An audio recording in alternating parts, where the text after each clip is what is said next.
మీరు మ్యారీడా మ్యామ్? లేదండి. ఎందుకు ఇంకా చేసుకోలేదు మీరు? చూస్తున్నారండి, మొన్నే స్టార్ట్ చేశారు ఇంట్లో. స్టార్ట్ చేశారా? మీరు లవ్ కానీ అలాంటివి ఏం చేయలేదు?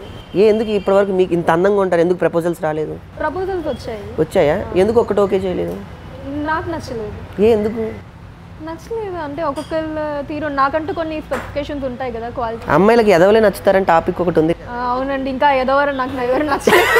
అంటే రేపు మీరు పెళ్లి చేసుకోవాలి పుసుకుని అలా అనేసరి అంటే రేపు మేము పెళ్లి చేసుకున్నాం అది నేను కూడా నమ్ముతాను యాక్చువల్లీ, అందుకే నేను ఓకే చెప్పాను. ఏది అమ్మాయిలందరూ కొంచెం ఎదవలకే పడతారు, ఎదవలకు దరిద్రులకే పడతారు. ఎదవలు అనేది కూడా ఒక పొర, అది అంతర పొర, బాహ్య పొర.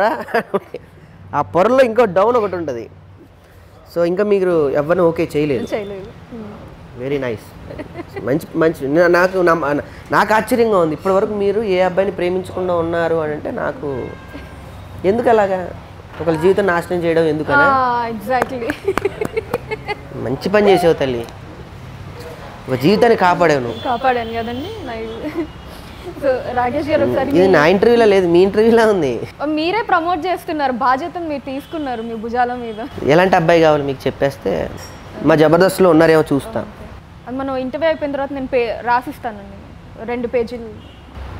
2 పేజీలు కోరికలు ఉన్నాయా? ఓ అమ్మో, ఓకే ఓకే. అడిషనల్ కూడా తీసుకొని రాసి. మా అవినాష్ అంటే బిగ్ బాస్ నుంచి రాగానే మా అవినాష్ పెళ్లి చేసుకుందామని కోరిక. అక్కడ ఆల్రెడీ కొంచెం ఏదో హర్యానాకి కొంచెం క్లోజ్ అవుతున్నట్టుంది. అవునా? చూద్దాం. అవునా? ఈవెన్ హర్యానా కూడా నా ఫ్రెండే. అవునండి. సో ఇద్దరు ఫ్రెండ్స్ ఇప్పుడు బిగ్ బాస్ హౌస్లో ఉన్నారు. ఎవరి కాళ్ళు ప్రమోట్ చేసుకోండి. ఇది మన ఇంటర్వ్యూ కూడా కాదు, బిగ్ బాస్ ఈ ఇంటర్వ్యూలో అయిపోద్ది ఇది. So okay. సో రాకేష్ గారు, మీ అంటే నేటివ్ కావచ్చు, పుట్టి పెరగటం, స్టడీస్, ఒకసారి దీని గురించి. వరంగల్ అండి మాది. వరంగల్ అంటే వరంగల్లోనే, పక్కన చుట్టుపక్కల ఊరేం కాదు, వరంగల్లోనే శివనగర్. అంటే పుట్టింది వరంగల్, పెరిగింది అంతా కూడా శివనగర్. నాది శ్రీవాణి విద్యా మందిర్ మట్టెవాడ, అక్కడ చదువుకున్నాను మొత్తం 10th క్లాస్ వరకు. తర్వాత వివేకానంద జూనియర్ కాలేజ్ కాశీబుగ్గ. దాని తర్వాత నా మిగతా డిగ్రీ అన్నీ కాకతీయ యూనివర్సిటీ. నా diploma in mimicry in Kakatiya university నాది.